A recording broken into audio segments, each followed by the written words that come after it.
Okay, but you're not sick or anything? No, no, I'm right. Okay, that's good. Okay. Okay, I guess I'll just start with the short little kirtan. Namo Vishnu Padaya Krishna Prishthaya Bhutale Srimate Bhaktivedanta Swami Tinamine Namaste Saraswati Devi Gauravani Pracharine Nirvishesha Shunyavadi Pasata Deshatarine Jai Shri Krishna Chaitanya Prabhu Nityananda Shri Dvaita Gadadhara Shivasari Gaura Bhaktavinda Hare Krishna Krishna Krishna Hare Hare Hare Rama Rama Rama Hare Hare Hare Krishna, Hare Krishna, Krishna Krishna, Hare Hare, Hare Rama, Hare Rama, Rama Rama, Hare Hare. Hare Krishna, Krishna Krishna, Hare Hare, Hare Rama, Hare Rama, Rama Rama, Hare Hare. Hare Krishna, Hare Krishna, Krishna Krishna, Hare Hare, Hare Rama, Hare Rama, Rama Rama, Hare Hare.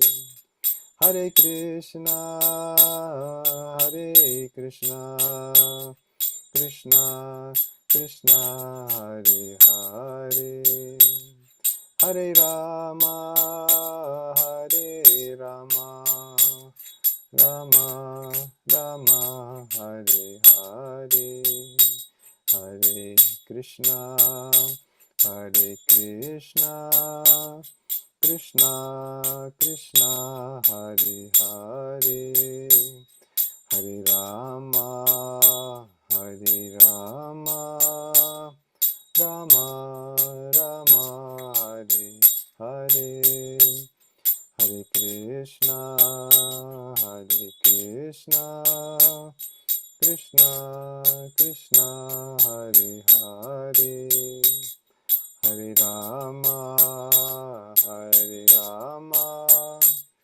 Rama Rama, Hare Hare.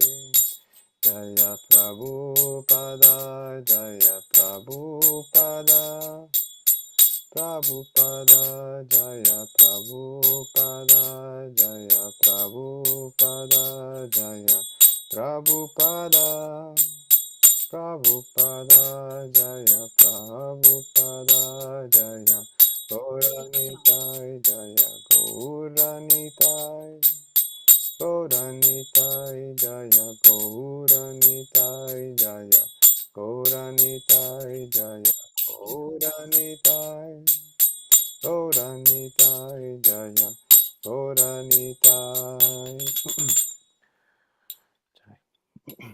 Hare Krishna. Thank you for joining us, Bhakti Navi and Yamuna Mataji. And Hare Krishna, Srila Guru Maharaj, please accept my respectful obeisances. All glories to Srila Prabhupada. So we continue with our study of the Srimad Bhagavatam, second canto. We are on the fourth chapter. We'll be reading starting from text 10. And before we start, or chapter 4 is titled The Process of Creation. So we're continuing with our study of the process of creation. And before we start, we say our prayers.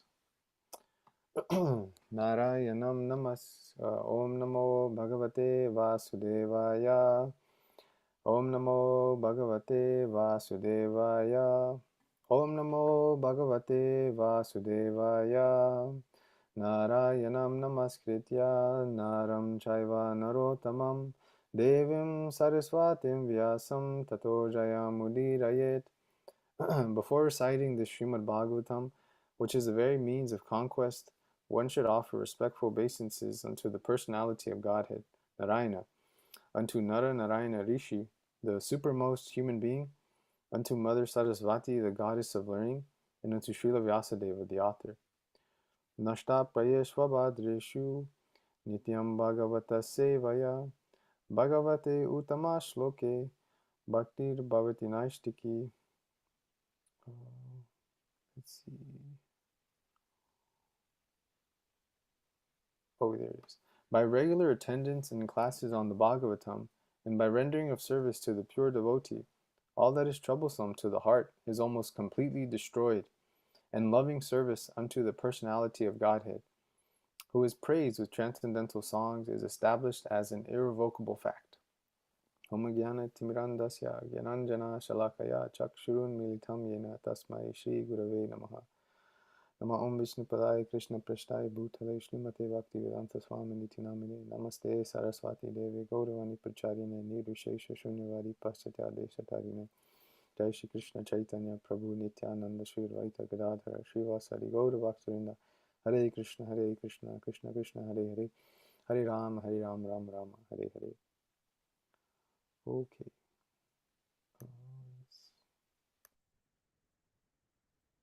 Okay. So we can go ahead and well, let's see. I was thinking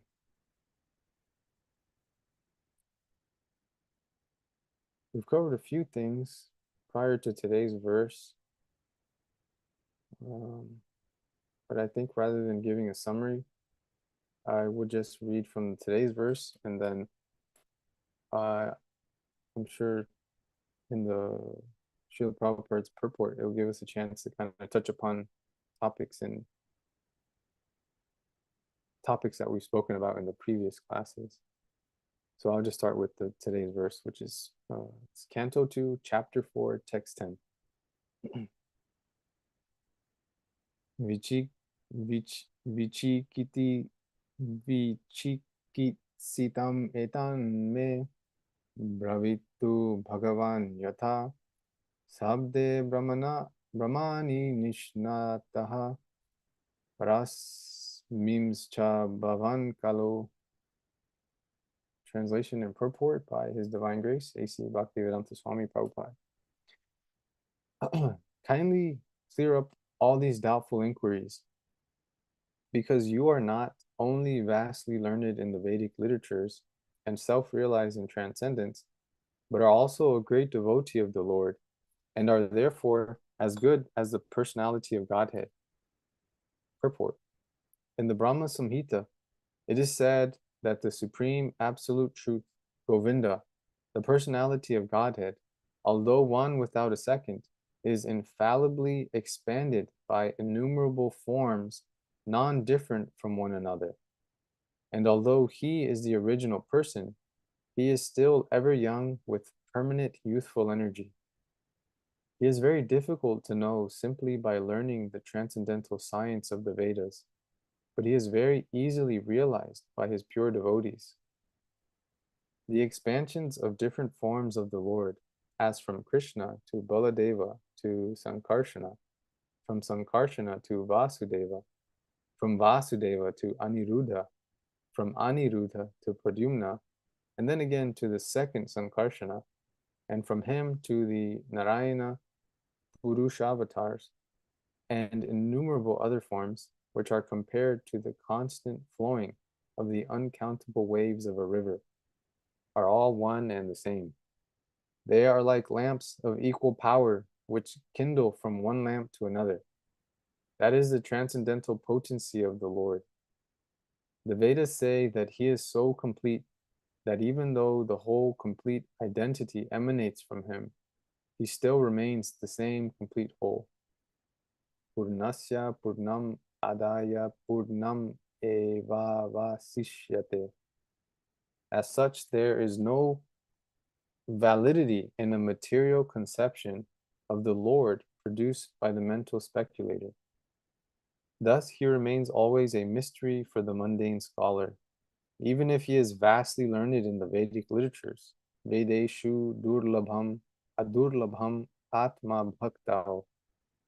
Therefore, the Lord is beyond the limit of conception for mundane learned scholars, philosophers, or scientists. He is easily understandable for the pure devotee, because the Lord declares in the Bhagavad Gita 18.54 that after surpassing the stage of knowledge, when one is able to be engaged in the devotional service of the Lord, then only can one know the true nature of the Lord. One cannot have any clear conception of the Lord or his holy name, form, attributes, pastimes, etc., unless one is engaged in his transcendental loving service. The statement of the Bhagavad Gita that one must first of all surrender unto the Lord, being freed from all other engagements, means that one must become a pure, unconditional devotee of the Lord. Only then can one know him by the strength of devotional service. Maharaj Parikshit admitted in the previous verse that the Lord is inconceivable, even for the greatest learned scholars. Why then should he again request Shukadeva Goswami to clarify his insufficient knowledge about the Lord? The reason is clear. Not only was Shukadeva Goswami vastly learned in the Vedic literatures, but he was also a great self-realized soul and a powerful devotee of the Lord. A powerful devotee of the Lord is, by the grace of the Lord, more than the Lord himself. The personality of Godhead, Sri Ramachandra, attempted to bridge the Indian Ocean to reach the island of Lanka, but Sri Hanumanji, the unalloyed devotee of the personality of Godhead, could cross the ocean simply by jumping over it. The Lord is so merciful upon his pure devotee that he presents his beloved devotee as more powerful than himself. The Lord expressed himself to be unable to save Durvasa Muni, although the Muni was so powerful that he could reach the Lord directly under material conditions. But Durvasa Muni was saved by Maharaj Ambarisha, a devotee of the Lord. Therefore, not only is a devotee of the Lord more powerful than the Lord, but also worship of the devotee is considered more effective than direct worship of the Lord. Mad Bhakta Pujab Pyadika. The conclusion is, therefore, that a serious devotee must first approach a spiritual master who not only is well versed in the Vedic literatures, but is also a great devotee with factual realization of the Lord and his different energies. Without the help of such a devotee, spiritual master, one cannot make progress in the transcendental science of the Lord. And a bona fide spiritual master like Sukadeva Goswami does not speak about the Lord only in the matter of his internal potencies, but also explains how he associates with his external potencies. The Lord's pastimes in the internal potency are displayed in his activities in Vrindavan, but the workings of his external potency are directed in his features of Karanarnavasai Vishnu, Garbhodakasai Vishnu, and Kshirodakasai Vishnu. Srila Vishwanatha Chakravarti offers his good counsel to the interested Vaishnavas when he says that they should not be interested in hearing only about the Lord's activities, like Rasa Lila, but must be keenly interested in his pastimes, in his features of the Purusha avatars, in connection with Srishti Tattva, creational functions, following the examples of Maharaj Parikshit, the ideal disciple, and Shukadeva Goswami, the ideal spiritual master. Okay, so today's verse again. Vichikit sitam metan me bravitu bhagavan yatha sabde brahmani nishnataha varasmimscha bhavan kalu. Translation: kindly clear up all these doubtful inquiries, because you are not only vastly learned in the Vedic literatures and self-realized in transcendence, but are also a great devotee of the Lord, and are therefore as good as the personality of Godhead. Okay, so I think this is a good opportunity after reading the purport to maybe just very briefly see the questions that Maharaj Parikshit has asked So from text 5 is where Maharaj Parikshit begins to ask questions to Sukadeva Goswami. And the first thing he's asking is, he's just glorifying Sukadeva Goswami. He's saying that your speeches are gradually destroying the darkness of my ignorance, for you are narrating the topics of the Lord. And then now he's continuing and he's saying that he wants to know how the personality of Godhead, by his personal energies, creates these phenomenal universes as they are, which are inconceivable even to the great demigods. Kindly describe how the Supreme Lord, who is all powerful, engages his different energies and different expansions in maintaining and again winding up the phenomenal world and the sporting spirit of the player.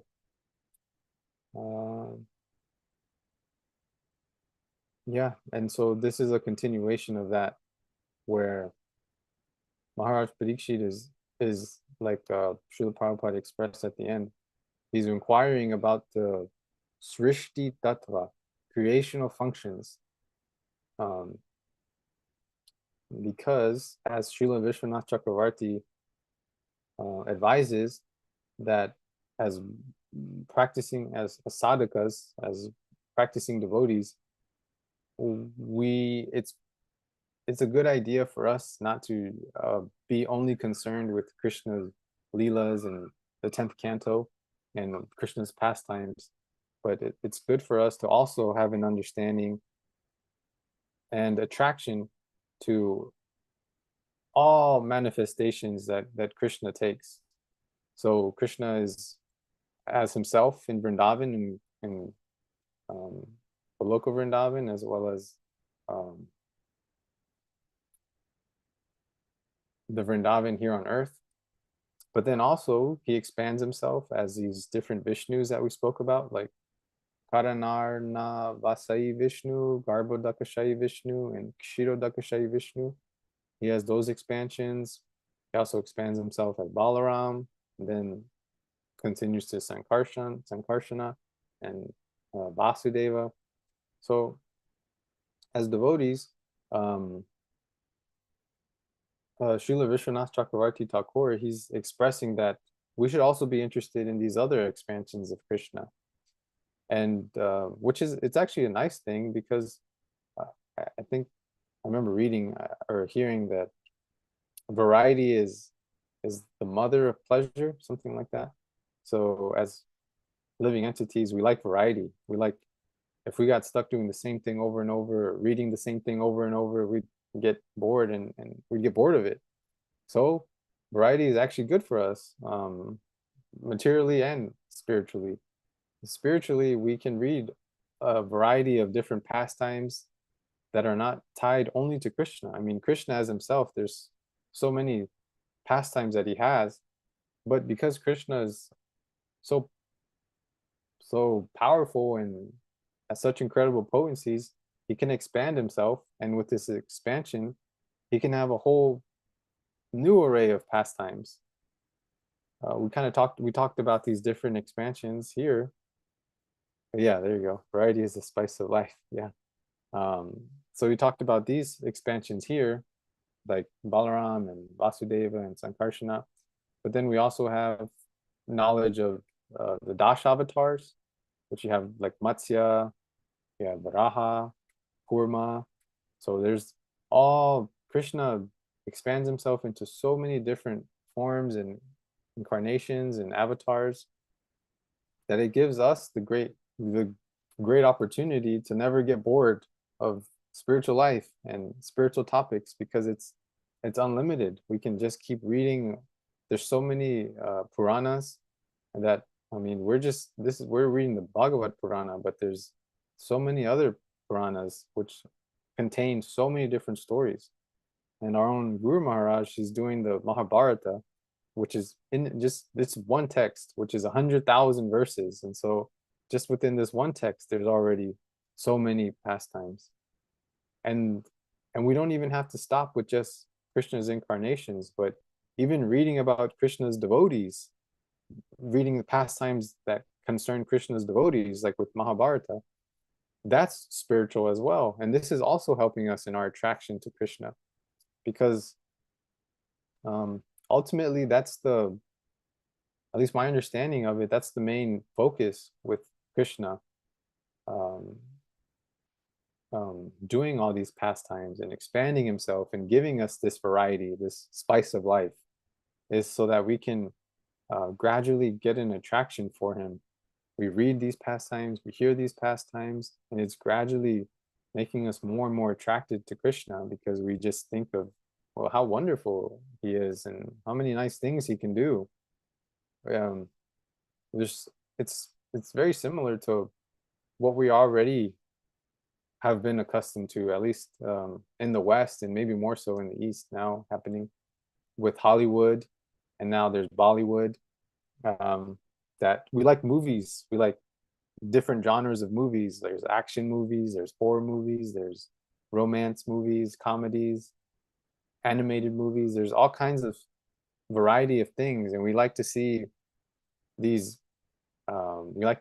characters play out this role in their life. We like to see heroes saving someone or heroes having battles, or we like to see the damsel in distress, or how she falls for the big strong hero, whatever the case is. So we like to see these things. We like to read about them and watch these movies. So that taste is already there.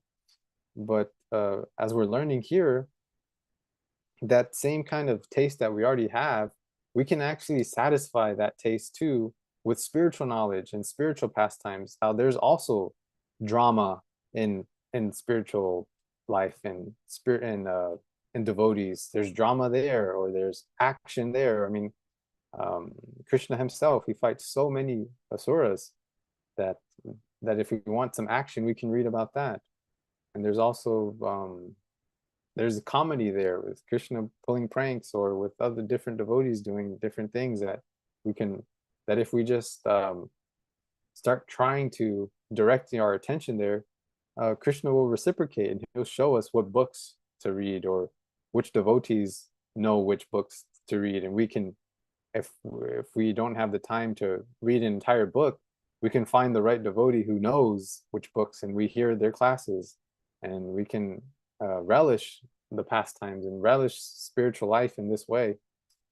Um, there's a few other topics and points that Srila Prabhupada made, but I think that was the main takeaway that I wanted to talk about, and so we can leave space so we can all share something too. Just the pastimes and the variety, and how Krishna, he's doing so many things for us just to get a little attraction for him. And that little attraction, if we continue to water it, will grow and grow until we're just, all we want to think about is Krishna, and we're so absorbed in him. So yeah, if anyone else has anything else that stood out to them from Srila Prabhupada's purport or the translation or any previous verses too, this is a space where we can all share.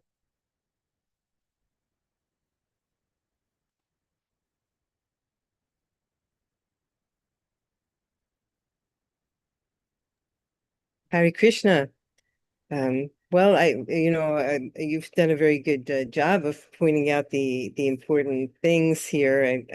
It's very true that we have such a vast amount of literature with so many different ways in which we can appreciate Krishna through his own pastimes, and also through the insights that are the previous acharyas have added to in order to help us understand them. That how could we ever get bored? I mean, those of us who like entertainment can certainly find plenty of entertainment in the Srimad Bhagavatam and the other Vedic literature. um but we have to remember that this is only this way of entertaining us is only to make us realize certain truths and how to apply them to our own lives and in our own relationships with people. And so I only hope that that we are all capable of doing this, of extracting from all of these various sources, extracting the most important points and applying them to our lives. I really don't have anything else to add about that. Perhaps Bhakti, Abby might have something to add. Bhaktina.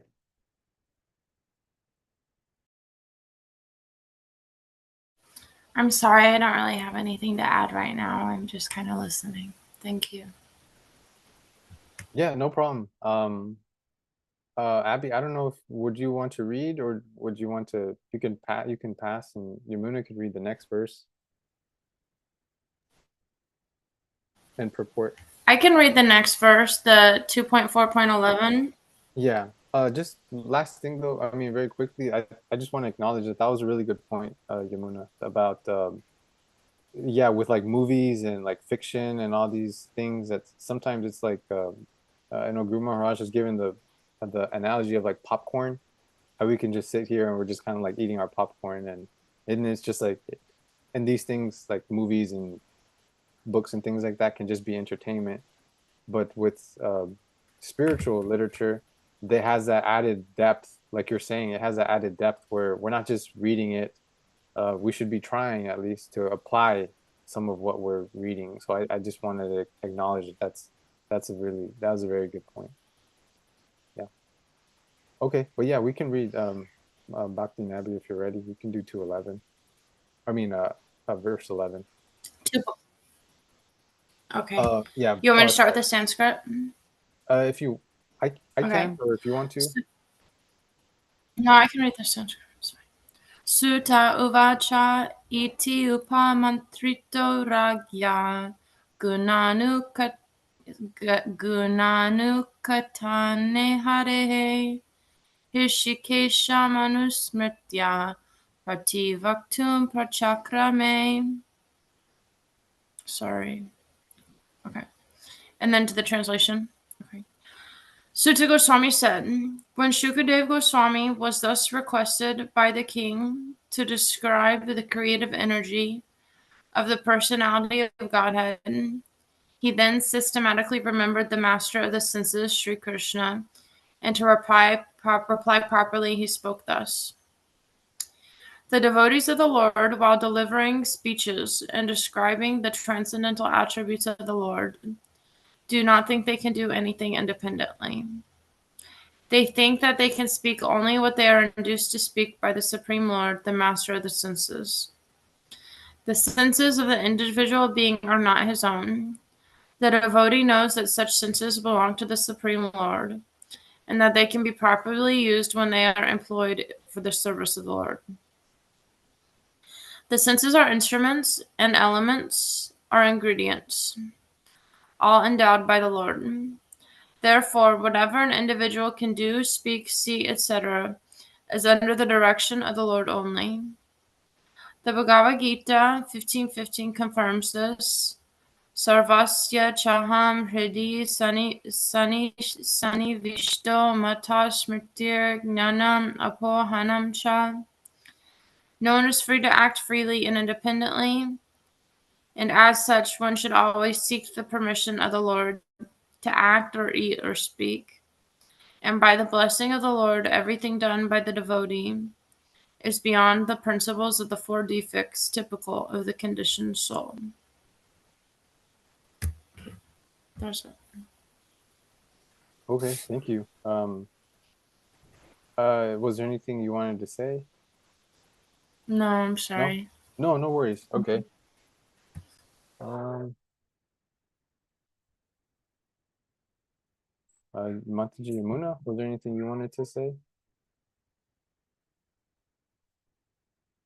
Well, the only thing that stands out here is that it is assumed here that we may make our own choices on the interpretations, but that we're not supposed to. We're supposed to see things in the way they've been shown to us, because this is the literature as it is. So, you know, That's the only thing that I can get out of that, is that we must always seek the permission of the Lord to act or to eat or to speak, and this means that we must do things in the way that's been prescribed for us according to the translation of the Vedic literature. Yeah, it's very nice. That point stood out to me too. Right from the second sentence of Srila Prabhupada's purport, where he says that they, meaning the devotees, think that they can speak only what they are induced to speak by the Supreme Lord, the master of the senses. The senses of the individual being are not his own. The devotee knows that such senses belong to the Supreme Lord. It's, to me, that's such a subtle thing. When you're just in talking. Oh, actually, it was a sentence before that. So the devotees do not think that they can do anything independently. Now, that's a real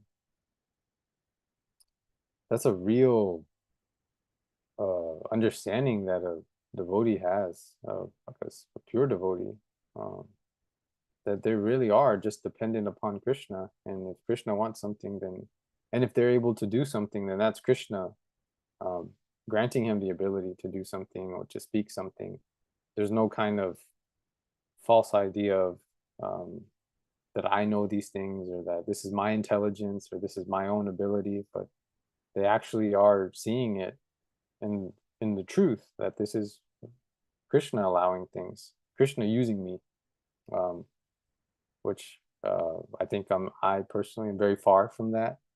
But again, Srila Prabhupada gives us the truth. He gives us the highest thing, so that way at least we can know in what direction we should be moving. Even if we're not there yet, at least we have an understanding that this is where we're should be, at least with our consciousness, gradually having that understanding that it's not my own ability that's granting me the words that are coming out, or the understanding that this is not coming from me.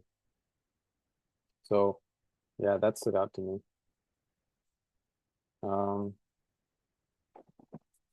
If there's anything else, if not, then we can go ahead and go to the next verse, number 12. Mataji Yamuna, if you want to read. Okay, let's move on, because probably we can tie a lot of this together by just going on and seeing what is said next. Shri Shuka Uvacha Nama Paramsmai Purushaya Puyase Sarubhava Stana Niroda Lilaya Irita Sakti Tritayaya Dihinam Antarbhavaya Palaksha Bhattam Padmane. Translation. Shukadeva Goswami said, "Let me offer my respectful obeisances unto the Supreme Personality of Godhead, who, for the creation of the material world, accepts the three modes of nature.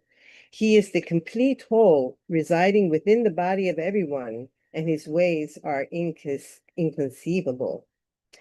Purport by His Divine Grace A.C. Bhaktivedanta Swami Prabhupada. Ki Jai. This material world is a manifestation of the three modes of goodness, passion, and ignorance.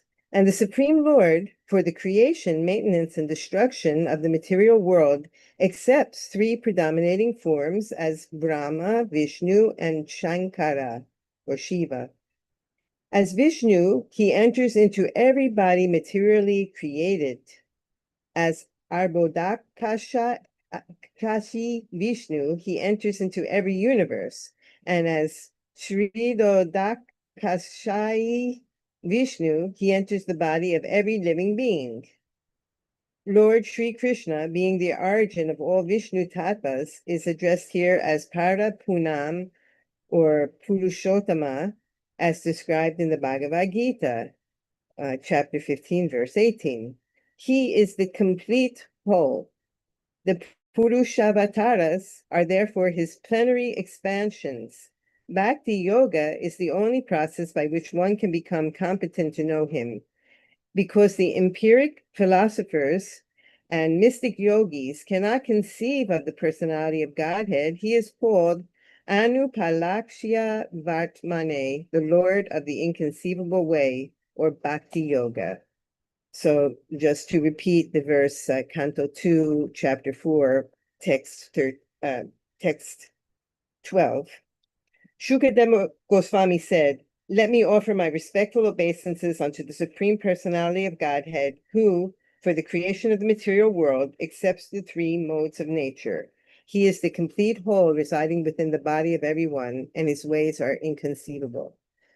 So as far as my own commentary, it's very interesting that to see that things are grouped in groups of three, like the three material natures and the three major predominating avatars, and that everything is divided in three, and that because of this, we have different ways of perceiving the Lord, because as we know, the three modes, the goodness, the passion, and the ignorance, have a constant play upon us, and some of us are more ruled by each one of these individual modes. One who is the mode of ignorance is maybe it's here just to have their eyes opened up for the first time, or those who are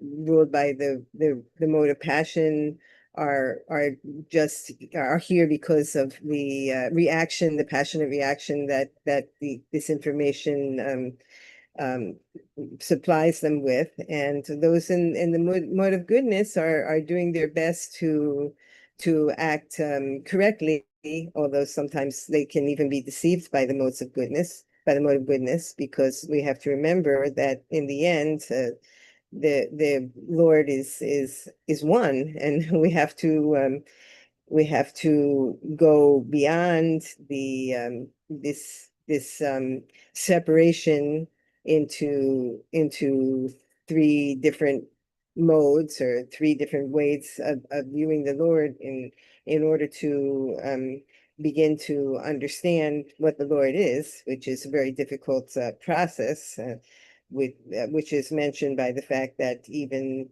the most progressed yogis have a hard time doing it. But it is clear that the path is through bhakti yoga, through this path of devotion will inevitably lead us to better understanding. We have to see things from all the different ways that those before us have seen it, and what relates to our own life and attracts us in our own lives. And but then we have to funnel all of that, take all of that into the one path that will lead us to eventually to the absolute truth. That's what we're all hoping and praying for. So would you like to add something to that, Govinda? No, it was very well said. Thank you. I also think it's interesting about the three, um, three material modes, three predominating deities. I'm sure there's, I'm sure there's a bunch of other things where three shows up too, um, and then just tying everything back to process of bhakti. Reading from the first. Oh, go ahead. Yeah. Just to add, of course, those who are from a Christian background would, immediately recognize the Trinity here. I'm from a Jewish background, but those from the Christian background would see the Father, Son, and the Holy Ghost as, three different ways, manifestation of the God energy. And so that's a very interesting parallel to draw. Yeah. Yeah. Yeah.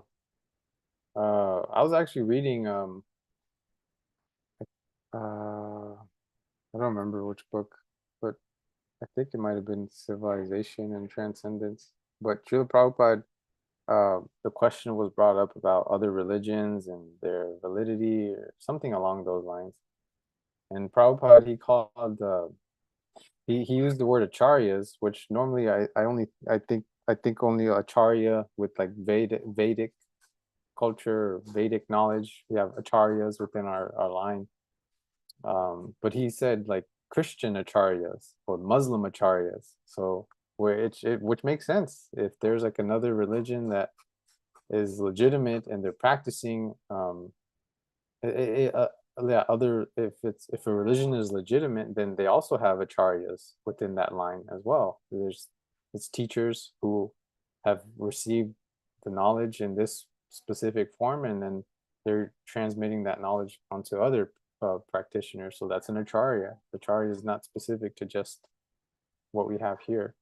You just reminded me of that point. But yeah, for me, from the first verse that we were reading, just the topic of or the theme of inconceivable, how Krishna is inconceivable, how this creation is inconceivable, and we've had this conversation too before, where it's just if without Srila Prabhupada translating this literature to us, there's no way we would ever come to the platform that platform of understanding that God is a boy. His skin is blue. He likes to play the flute, and he likes playing with. He has cowherd friends. He has cowherd girlfriends. He has a mom. He has a dad. He has a brother. Um, so yeah, without this kind of literature, it would be inconceivable of us to ever think of God in that way. We'd always have some false idea of, or at least not false, maybe false, but also maybe just not whole, not like a complete picture of who God is. And that's just talking about God himself too, Krishna himself. And then when you talk about creation, how would we ever be able to conceive that the creation begins with God expanding himself, and then from that expansion, you got these bubbles that come out of his pores, and from these bubbles, then he expands himself more, and he goes inside each bubble, and in each bubble, he puts in the elements needed to create, and then once those elements are there, he he grows a a person. He grows a lotus stem from his abdomen, and then from that abdomen, you have another personality who lives on that abdomen, and then that personality he transmits, and all. So it's all these different. The whole process. How could we ever in a billion unlimited lifetimes? How could we ever make those dots connect those dots on our own without having the knowledge itself? So that's how I just every time we read together and we're reading the Srimad Bhagavatam, it just reminds me of um, my own good fortune that in one way or another we kind of stumbled upon Krishna consciousness, and we stumbled upon Srila Prabhupada, and Srila Prabhupada very kindly giving us the truth. And so when we're here together, we get to actually discuss what the truth is, and rather than our own speculation or this is what I think it is, or instead of wasting time, we actually are utilizing our time very nicely in discussing what is the truth, and then sharing our own understandings and realizations of it, and questions that we have, or things that we don't fully understand yet. So yeah, just feeling just a lot of gratitude and just grateful. So if there's anything else, maybe Bhakti Nabi or Mataji Yamuna. If not, we can go on to the next verse.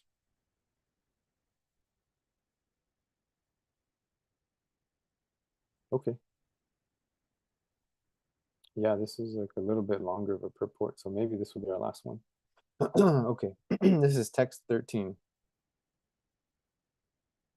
Bhuyo namaha sad rijina chide satam asambhavaya kila sattva murtaye punsam punaha paramam paramahamsyasrame vyavistitanam anumrigya dafushe. Translation.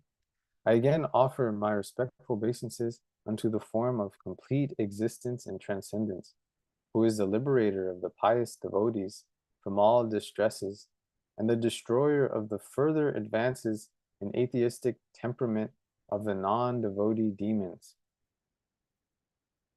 And the destroyer of the further advances in atheistic temperament of the non-devotee demons.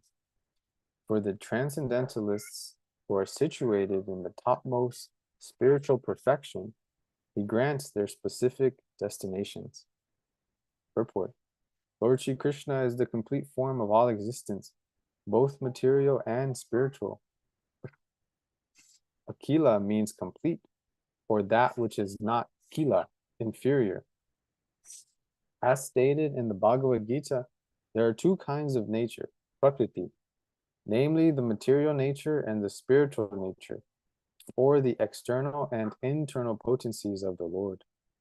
The material nature is called apara, or inferior, and the spiritual nature is called superior, or transcendental. Therefore, the form of the Lord is not of the inferior material nature. He is complete transcendence, and he is murti, or having transcendental form. The less intelligent men, who are unaware of his transcendental form, describe him as impersonal Brahman.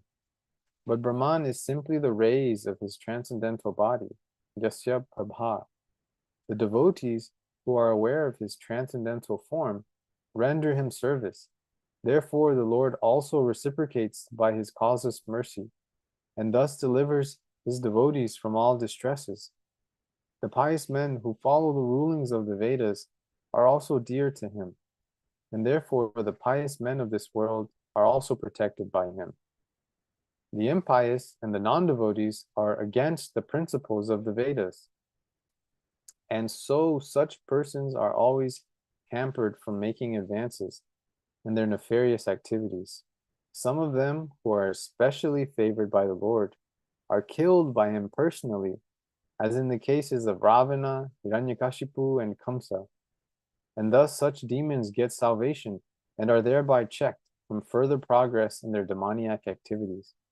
Just like a kind father, either in his favor upon the devotees or his punishment of the demons, he is ever kind to everyone because he is the complete existence for all individual existence. The Paramahamsa stage of existence is the highest perfectional stage of spiritual values. According to Srimati Kunti Devi, the Lord is factually understood by the Paramahamsas only, as there is gradual realization of the transcendence from impersonal Brahman to localized Paramatma to the personality of Godhead, Purushottama, Lord Krishna. Similarly, there is gradual promotion of one's situation in the spiritual life of sannyasa. Kutichaka, Bahudaka, Parivrajacharya, and Paramahamsa are gradual progressive stages in the renounced order of life, sannyasa. And Queen Kunti Devi, the mother of the Pandavas, has spoken about them in her prayers for Lord Krishna, Canto 1, Chapter 8. The Paramahamsas are generally found among both the impersonalist and the devotees, but according to Srimad Bhagavatam, as clearly stated by Kunti Devi, pure bhakti yoga is understood by the Paramahamsas, and Kunti Devi has especially mentioned that the Lord descends paritranaya sadhunam, especially to award bhakti yoga to the Paramahamsas. So ultimately, the Paramahamsas, in the true sense of the term, are unalloyed devotees of the Lord. Srila Jiva Goswami has directly accepted that the highest destination is bhakti yoga, by which one accepts the transcendental loving service of the Lord. Those who accept the path of bhakti yoga are the factual Paramahamsas. Since the Lord is very kind to everyone, the impersonalists who accept bhakti as the means of merging in the existence of the Lord in his impersonal Brahmajyoti are also awarded their desired destination. In the Bhagavad Gita 4.11, he has assured everyone, Ye yatha man prapadyante. According to Srila Vishwanatha Chakravarti, there are two classes of Paramahamsas, namely the Brahmanandis, impersonalists, and the Premanandis, devotees. And both are awarded their desired destinations. Although the Premanandis are more fortunate than the Brahmanandis, but both the Brahmanandis and the Premanandis are transcendentalists, and they have nothing to do with the inferior material nature full of the existential miseries of life. So the verse again, I again offer my respectful obeisances unto the form of complete existence and transcendence, who is the liberator of the pious devotees from all distresses, and the destroyer of the further advances and atheistic temperament of the non-devotee demons. For the transcendentalists who are situated in the topmost spiritual perfection, he grants their specific destinations. Okay, we don't have a whole lot of time. So the first thing that stood out is in the verse itself, where Shukadeva Goswami is saying that Krishna is the liberator of the pious devotees from all distresses, and the destroyer, or well, just that part right there, who is the liberator of the pious devotees from all distresses. And so on first reading, we may think that that means that if we're devotees, then that means we're not going to have any suffering, we're not going to have any distress because we're practicing devotion. So Krishna is going to remove all our distresses and life will be calm and it'll be peaceful.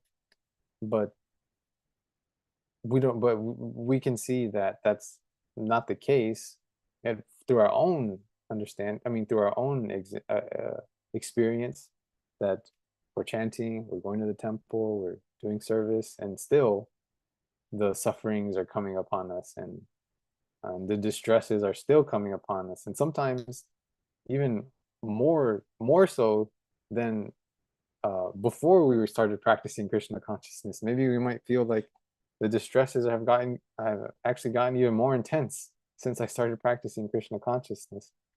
So then, what exactly is that? What are we talking about here when we're saying that Krishna liberates us from all distresses? And what I've heard is, well, the ultimate distress is the distress. Well, the source of our distress is being here, is being identified with our material bodies and being identified with the material nature. So this is the origin of our distress. So Krishna, he's not going to take away. He's if I'm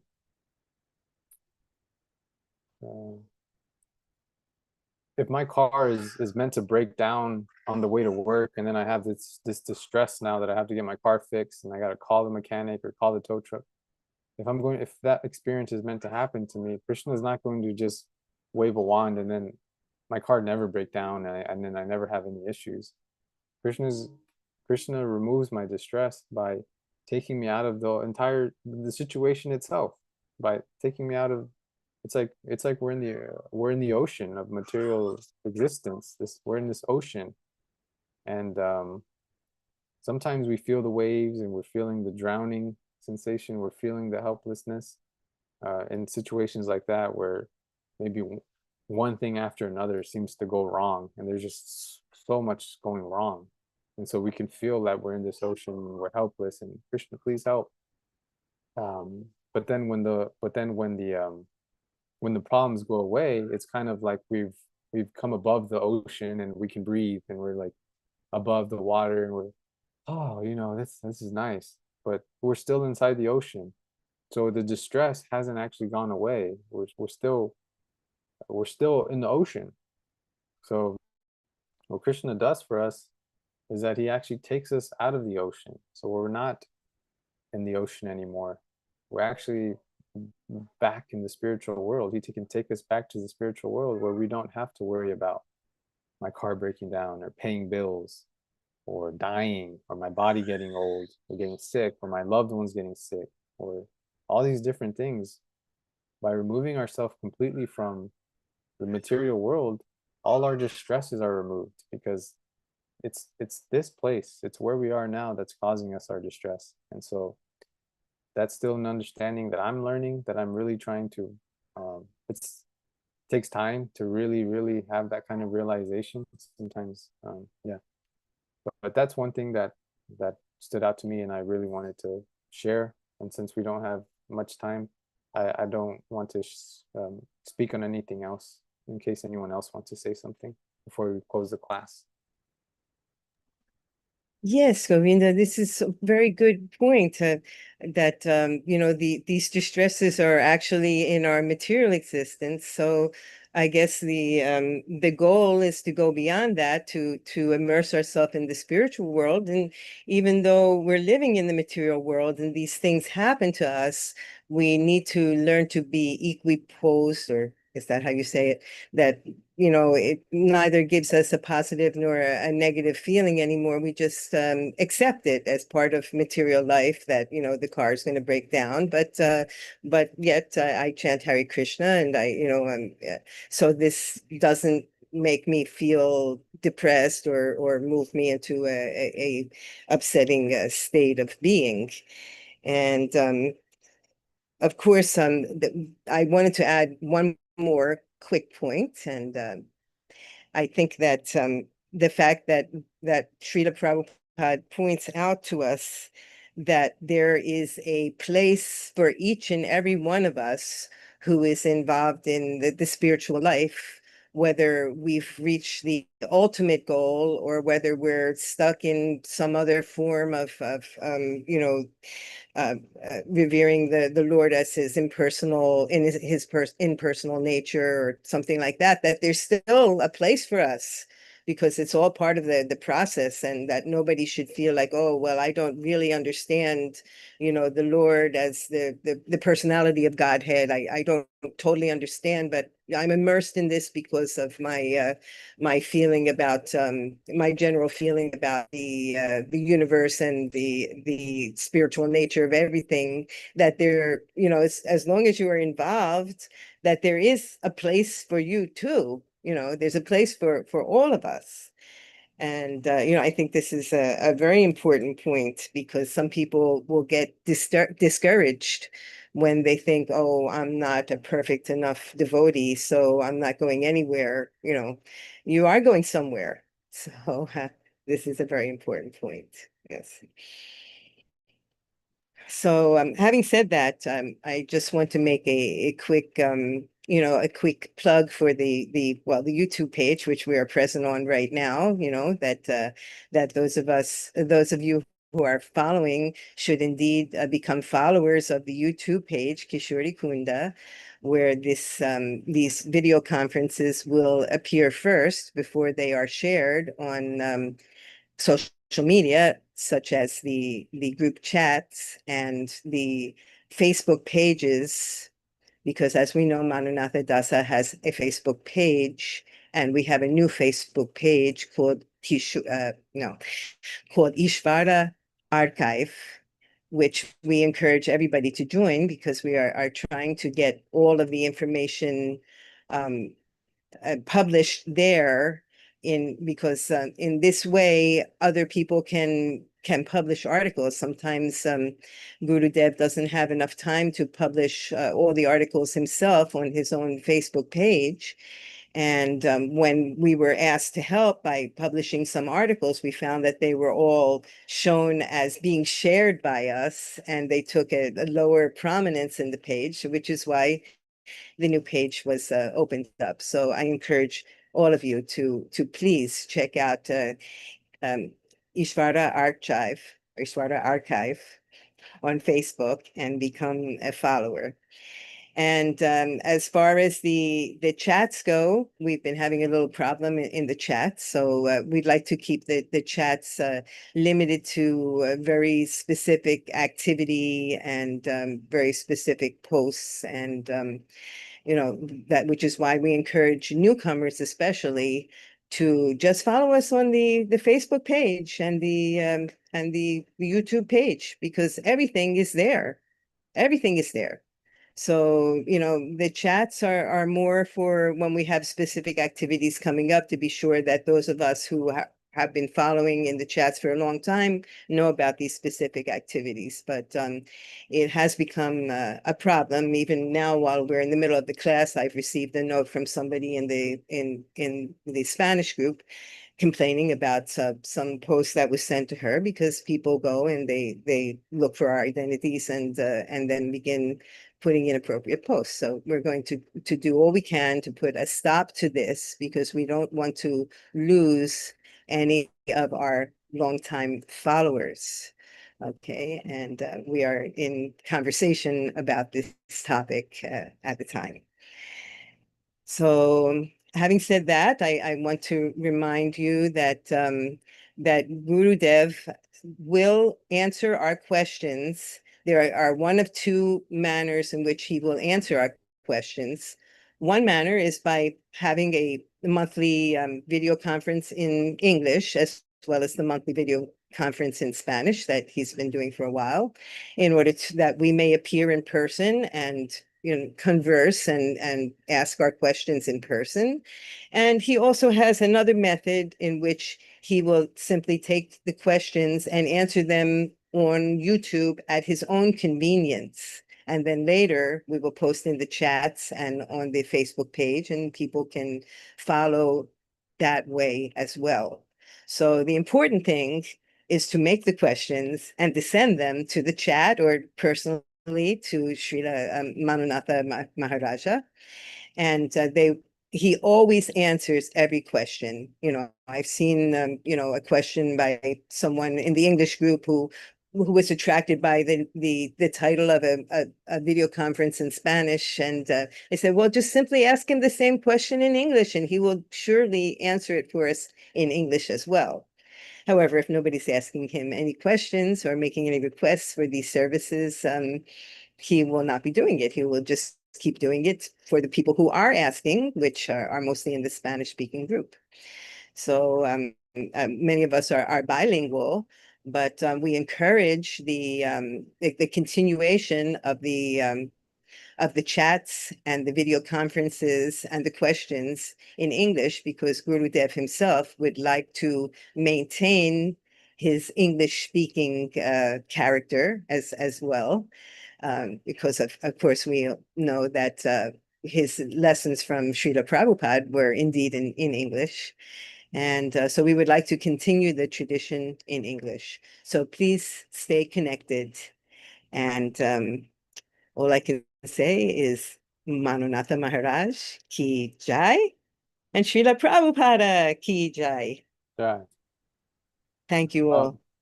I know we were supposed to meet. I don't know if Guru Maharaj can hear us, but Do you want to talk to me? I thought last week we had said that we wanted to set aside some time for this week. Say it again. Last week we spoke about meeting this week. I don't know if we had an appointment, but because last time we spoke, but we didn't finish, but it was a question of minutes Oh, to okay. finish. Oh, okay then. But anyway, let's finish, That's Okay. We're still recording and live streaming right now. Oh, maybe I should, recording. Well, I'm not going to record. I don't think I'm going to record anymore Oh, because it's all on YouTube, huh? because it's in YouTube, Okay. However,